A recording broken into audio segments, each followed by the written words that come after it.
আগামী 20শে জানুয়ারি থেকে ভোটার হালনাগাদের কার্যক্রম শুরু হতে যাচ্ছে। 20শে জানুয়ারি থেকে 3 ফেব্রুয়ারি 2 সপ্তাহ যাবত এই কার্যক্রম চলমান থাকবে। তো যারা এখনই ভোটার হননি আর ভোটার হতে কি কি কাগজপত্র লাগে সেই বিষয়ে আজকে আমি আপনাদের সাথে বিস্তারিত আলোচনা করব।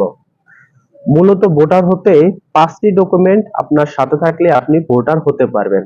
তো এই 5টি কাগজ অথবা ডকুমেন্ট কি সেই বিষয়ে আজকে আমি আপনাদের সাথে আলোচনা করব। তো 1 নাম্বার হলো আপনার 17 ডিজিটের জাতীয় সনদপত্র। সেটা অবশ্যই অনলাইন কপি হতে হবে আর বাংলা ইংলিশ দুটোটাই সাথে রাখতে হবে। 2 নাম্বার হলো আপনার পিতামাতার এনআইডি কার্ডের ফটোকপি। ফ্যামিলিতে যদি আপনার পিতামাতা না থাকে, অন্য কেউ থাকে, তার এনআইডি কার্ডের ফটোকপি লাগবে। 3 নাম্বার হলো আপনার নাগরিক সনদপত্র। আপনি যদি ইউনিয়নের বাসিন্দা হয়ে থাকেন তাহলে ইউনিয়ন কর্পোরেশন থেকে নিতে হবে। আর আপনি যদি সিটি কর্পোরেশনের বাসিন্দা হয়ে থাকেন তাহলে সেখান থেকে সংগ্রহ করতে হবে। 4 নাম্বার হলো আপনার শিক্ষাগত যোগ্যতা। এখন শিক্ষাগত যোগ্যতা হিসেবে কোন সার্টিফিকেটটা দেবেন? জিইসি দিতে পারেন, এসএসসি দিতে পারেন, বা আপনি যদি অন্য কোনো শিক্ষাগত অর্জন করে থাকেন সেটা সার্টিফিকেট দিতে পারেন। এখন আপনি যদি শিক্ষাগত যোগ্যতার কোনো সার্টিফিকেট না থাকে তাহলে না দিলেও কোনো সমস্যা নেই। 5 নাম্বার হলো আপনার ইউটিলিটি বিলের ফটোকপি। এখন ইউটিলিটি বিলের ফটোকপি বলতে আমরা কোনটা বোঝাই? গ্যাস বিলের ফটোকপি, বিদ্যুৎ বিলের ফটোকপি, পানি বিলের ফটোকপি।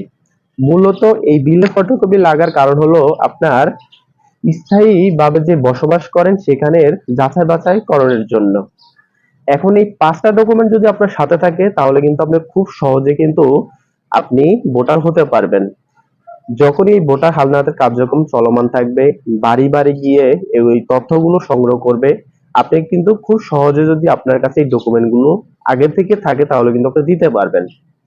এখন আপনি যখন এই কার্যক্রমের তথ্যগুলো আপনার কাছে সংগ্রহ করতে আসবে, আপনার যে ফর্মটা দেবে সেটার ভিতরে অবশ্যই আপনার নামের বানান, আকার, ওকার সবকিছু ভালোভাবে দেখে নেবেন। আপনার পিতামাতার নাম, আপনার বয়সের যে সংখ্যা মানে জন্ম তারিখ, সাল সবকিছু ভালোভাবে দেখে নেবেন।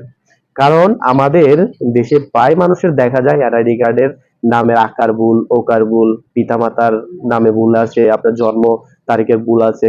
তো এগুলো কিন্তু ঘটে থাকে, প্রায় সময় দেখা যায়। তো এটার জন্য হয়রানিমূলক অনেক দৌড়াদৌড়ি করতে হয়, এদিক ওদিক বিভিন্ন জায়গায় দৌড়াদৌড়ি করতে হয়।